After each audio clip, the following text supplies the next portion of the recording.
आपको बताएं कि मखसूस जिससे किससे मिलेंगी, इसका फैसला सुनाने का आगाज़ हो गया है। अपडेट कर रहे हैं आपको, मखसूस जिससे किससे मिलेंगी, इसके फैसला का आगाज़ हो गया। अब से कुछ देर पहले हमने देखा था कि मखसूस हिस्सों के हवाले से फैसला महफूज किया गया था, लेकिन अब ये इत्तलात आ रही हैं कि अब फैसला सुनाना शुरू कर दिया गया है। मखसूस हिस्सों से मुतालिक आईनी बेंच ने केस का फैसला सुनाना शुरू कर दिया है। अपने नाज़रीन के साथ बड़ी खबर शेयर कर रहे हैं, मखसूस हिस्सों से मुतालिक फैसले सुनाना शुरू कर दिया है और अब से कुछ देर पहले ये फैसला महफूज किया गया था।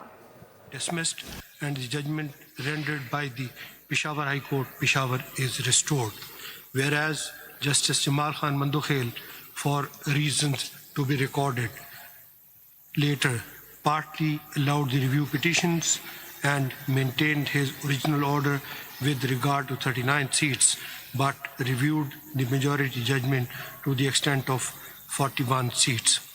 Whereas Justice Muhammad Ali Mazhar and Justice Sayyid Hassan Azhar Rizvi, for reasons to be recorded later, also reviewed the judgment and allowed the review petitions with the rider that since the factual controversy or disputed questions of fact neither could be resolved by the Peshawar High Court nor this court in original or review jurisdiction.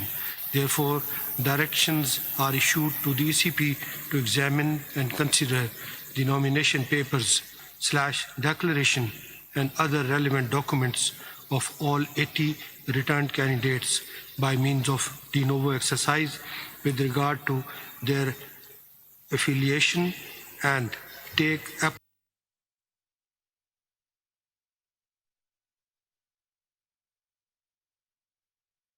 मखसूस हिस्सों से मुतालिक आईनी bench ने case का फैसला सुनाना शुरू कर दिया है। अपडेट करें, आईनी बेंच ने मखसूस हिस्सों का फैसला सुनाना शुरू कर दिया है। पेशावर हाई कोर्ट का बहाल कर दिया गया है। आपको बताएं कि सुप्रीम कोर्ट ने पेशावर हाई कोर्ट का फैसला बहाल कर दिया है। अभी तक ये अहम खबर आ रही है, अपने नाज़रीन के साथ शेयर कर रहे हैं। मखसूस हिस्सों से मुतालिक पेशावर हाई कोर्ट का फैसला बहाल कर दिया गया है। अपडेट कर रहे हैं आपको इस हवाले से, मखसूस हिस्सों से मुतालिक पेशावर हाई कोर्ट का फैसला बहाल कर दिया गया। आपको अपडेट करें, ख़वातीन और अक़लियतों की मखसूस हिस्सों के हवाले से भी ताज़ा इत्तलात आ रही हैं। आपको अपडेट करें कि मखसूस हिस्सों से मुतालिक पेशावर हाई कोर्ट का फैसला बहाल कर दिया गया है। अपने नाजरीन को अब इस हवाले से अपडेट कर रहे हैं कि मखसूस हिस्सों से मुतालिक पेशावर हाई कोर्ट का फैसला बहाल कर दिया गया है। आपको अपडेट करें, ख़वातीन और अक़लियतों की मखसूस हिस्सों के लिए तहरीक इंसाफ को देने का फैसला कर लिया गया। सुप्रीम कोर्ट आईनी बेंच ने मखसूस हिस्सों के फैसले पर नजरसानी दरख्वास्त हम देख रहे हैं कि मखसूस हिस्सों से मुतालिक पेशावर हाई कोर्ट का फैसला बहाल कर दिया गया है और सुप्रीम कोर्ट आईनी बेंच ने खुसूसी हिस्सों के फैसले पर नजरसानी की दरख्वास्तें मंजूर कर ली गई हैं। कोर्ट नजरसानी की दरख्वास्तों को कसरत राय से मंजूर कर लिया गया है। आपको अपडेट कर रहे हैं, मखसूस हिस्सों से मुतालिक पेशावर हाई कोर्ट का फैसला बहाल कर दिया गया। अपडेट करें, इस वक्त बड़ी खबर आ रही है, मजीद जानेंगे जुल्करनैन इकबाल से। जी जुल्करनैन, बताइएगा मजीद क्या ताज़ा डिटेल्स आ रही हैं? देखिए, सुप्रीम कोर्ट ने तकरीबन 2 घंटे फैसला महफूज रखने के बाद बता दिया है, जिसके मुताबिक अदालत ने जो Muslim League Noon election commission of Pakistan और पाकिस्तान पीपल्स पार्टी की जानिब से दायर नजरसानी दरखास्तें थी 12 जुलाई के फैसले के खिलाफ, वो मंजूर कर ली है। 7-3 की अक्सरियत से जो जस्टिस बेंच था उसने ये दरखास्तें मंजूर की हैं। 2 अरकान जस्टिस आयशा मलिक और जस्टिस अकील बाती पहले इन दरखास्तों को खारिज कर चुके थे, तो खारिज करने वालों की तादाद 5 हो गई। जस्टिस पावर बेंच से अलग हो चुके थे और 7 की अक्सरियत से बुनियादी तौर पर ये फैसला अनाउंस किया सुप्रीम कोर्ट ने।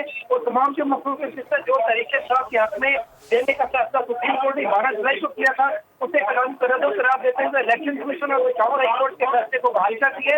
इसके मुताबिक तमाम मखसूस हिस्से अब जो हुकूमती जमातें थी, जिनमें मुस्लिम लीग नून पीपल्स पार्टी है, JUI है और दीगर जमातें हैं, उनको उनके शेयर के मुताबिक घोषित मिल जाएंगी। जो सुप्रीम कोर्ट ने एक और आदत थे, उसके बाद तफसीली फैसले से हुकूमती जो जमातें थी ये बड़ा फैसला है जो मौजूदा हुकूमत के हक में सुप्रीम कोर्ट ऑफ पाकिस्तान से आया है। 12 जुलाई के फैसले के खिलाफ की जिसको सुप्रीम कोर्ट ने मंजूर कर लिया है। जी ठीक है, जुल्करनैन इकबाल हमारे साथ ही मौजूद है।